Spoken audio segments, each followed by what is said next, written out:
বাঞ্ছারামপুরে ঝুনারচর মোহাম্মদিয়া হাফিজিয়া মাদ্রাসার বার্ষিক অভিভাবক সম্মেলন অনুষ্ঠিত।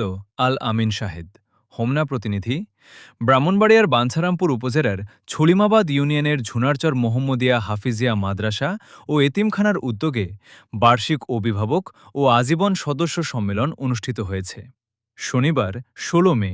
মাদ্রাসা প্রাঙ্গণে অত্যন্ত ভাবগম্ভীর পরিবেশে এ সম্মেলনের আয়োজন করা হয়।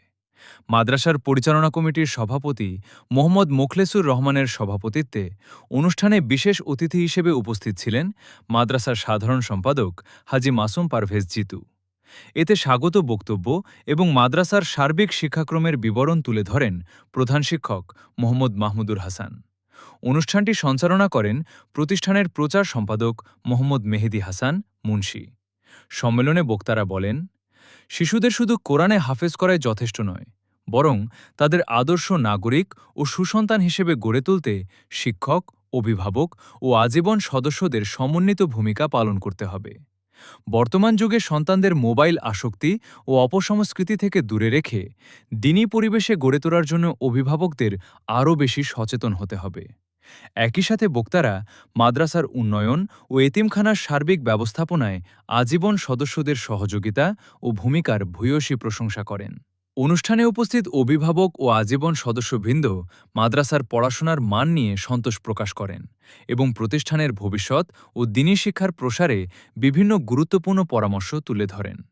সম্মেলনে অন্যান্যের মধ্যে এলাকার গণ্যমান্য ব্যক্তিবর্গ, মাদ্রাসার শিক্ষক শিক্ষার্থীবৃন্দ এবং বিপুল সংখ্যক অভিভাবক ও আজীবন সদস্য উপস্থিত ছিলেন।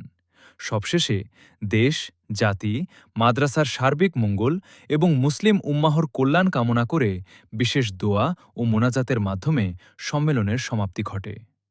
মোনাজাত শেষে আমন্ত্রিত অতিথি ও শিক্ষার্থীদের মাঝে দুপুরের খাবার পরিবেশন করা হয়।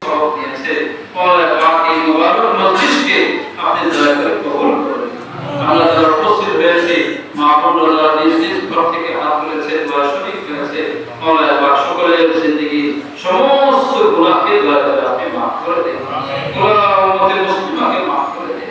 এই প্রতিষ্ঠানকে যারা বিভিন্নভাবে সহযোগিতা করেছে, জায়গা দিয়ে, ইট দিয়ে, বালু দিয়ে, সিমেন্ট দিয়ে, লাইট দিয়ে, ফ্যান দিয়ে, টাকা পয়সা দিয়ে, শ্রম দিয়ে, ঘাম ঝরিয়ে